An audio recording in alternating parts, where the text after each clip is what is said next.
Now, who do you want to play if you're the Celtics? Oh, actually, take us through both matchups. How would it be different playing in Indiana as opposed to playing New York?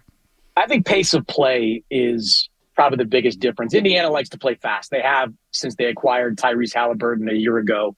They want to push the tempo. And look, they're healthier right now. I mean, they're basically at full strength in Indiana, where the Knicks at this moment, like 60% of their starting lineup is in street clothes. That being said, the Pacers have been such a huge disappointment this postseason. Like, they have been gifted a path to the Eastern Conference Finals. I mean, Milwaukee down Giannis, down Dame, the Knicks down, OG Anunoby, Mitchell Robinson, Julius Randle, and they're still down 3-2, going into this game 6 on Friday. So if I'm Boston, I want to play Indiana because I don't think Indiana's as mentally tough as New York is. I think New York's a better matchup on paper because of all the guys they're missing, but I'd want to play Indiana because I just have not been overwhelmed by how they've played this postseason. Do you take anything away from the Celtics' run at all? They had a historic regular season offensively, but again, they played a couple of banged-up teams to get to the Eastern Conference Finals, and as you were saying, they won't play a battle test. They'll either play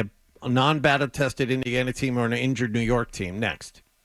Yeah, you know what I like is I like that the Celtics have played some competitive games in this most recent round, games where they had to make plays down the stretch, a game that they lost in game 2. One of the questions about the Celtics coming in, and it goes back to that whole idea of flipping a switch, right? Like, could the Celtics become this elite crunch time team when they haven't had to play a lot of crunch time games? They had one of the largest margin of victories in NBA history, point differentials.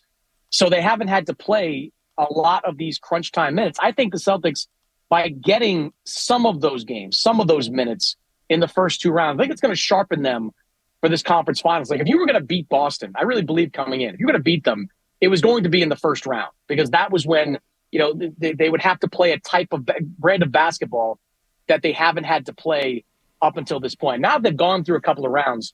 I don't think they're razor sharp at the moment, but I think they're better equipped for tight playoff games now than they were a couple of weeks ago. All right, so you mentioned Halliburton for the Pacers. The Knicks matchup would certainly be intriguing because of the, I guess the allegiance that a lot of writers have toward the Knicks. Fred has mentioned this several times. Oh my God! Every national pundit is a Knicks fan. There's no. They're not Yankees fans necessarily, even though that's number 2. They're not necessarily Giants fans. They're certainly not hockey fans. Every single one of them is a New York Knickerbocker fan. Well, I will say I'm not a Knicks fan. I'll put that out there right now. I will say, like most people, I have been somewhat in awe of what I've seen from Jalen Brunson.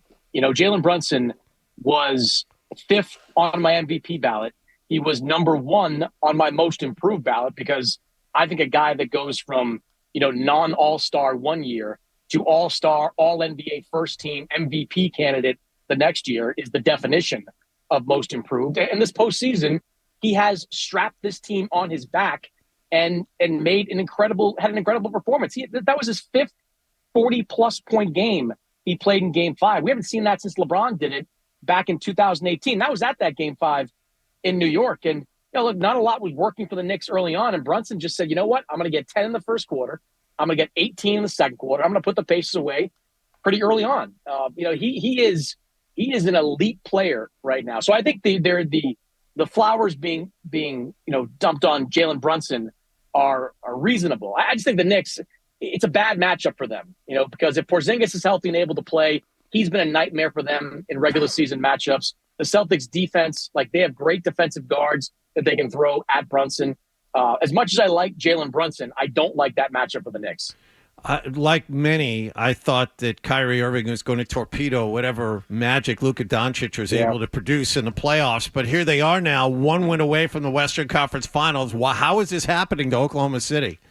It's really, Oklahoma City kind of folding shouldn't be that surprising. I mean, they were the number 1 seed, but they're a young team. I think they're the youngest team to ever win the number 1 seed. And you just don't make that jump in year 1. They're out of the playoffs last year. It's tough to to make that jump to conference finalist, NBA Finals contender in the first year as a group. I have been borderline shocked by what's happened with Dallas this year. Now, I've been as critical of Kyrie during his time in Boston as anyone. He's forced his way out of 3 winning situations, which is always going to be kind of on his resume. But he has been the perfect counterpart to Luka Doncic. Like, he has not been selfish. He has been a great team player. I talk to coaches down there all the time. They say he's great in the locker room. He has really done kind of a 180 from the guy that we've seen over the last couple of years. Now, give the Mavericks credit too. Like, they made some small moves at the trade deadline that have been hugely impactful in these playoffs. Like, they got Daniel Gafford, who's a part of the rotation. They got PJ Washington, who has brought toughness to them. They have played huge roles in this postseason. But this team lives and dies by what Kyrie and Luka are doing. And with Luka a little banged up over these last few games and during most of this round, Kyrie has stepped up and he has been unbelievable. So he deserves an incredible amount of credit. The other series out west, Chris, the way Denver started losing those first 2 games, storming their way back, ultimately, do you think this is going to show them to be fallible, or is it going to make them even more dangerous? I think it makes them even more dangerous. I mean, look, I've been guilty of many a hot take in my time, but writing off the Nuggets down 2-0 was just dumb. Like, they're just, I mean, that's just a team that's been through too much and is way too talented. I think Minnesota's going to regret kind of how they came out early in Game 3, but Denver, they're just not a lot of flaws when you look at that team. They can defend pretty well as a team. Jokic, I mean, the third quarter of that last game was one of the best quarters I've ever seen a player play ever. Jamal Murray seems to be getting his legs under him. Michael Porter is great. Aaron Gordon, is like round peg, round hole for what that team needs. Like, you really have to look, guys, to find a flaw in the Denver Nuggets. So, yeah, it was disappointing to see them start down 0-2, lose 2 games at home. But, man, the way they've bounced back, I think that just shows just how dangerous they are. All right, Chris Mannix, safe travels, my friend. Enjoy the fight. And everyone read all his stuff at Sports Illustrated. Chris, we always appreciate it. Yeah, thanks, Chris. You got it, guys. If you like that clip, check out more videos from Toucher and Hardy here. For more Celtics analysis and opinion, hit this playlist. And for all the latest from the Sports Hub, download the app at 985thesportshub.com.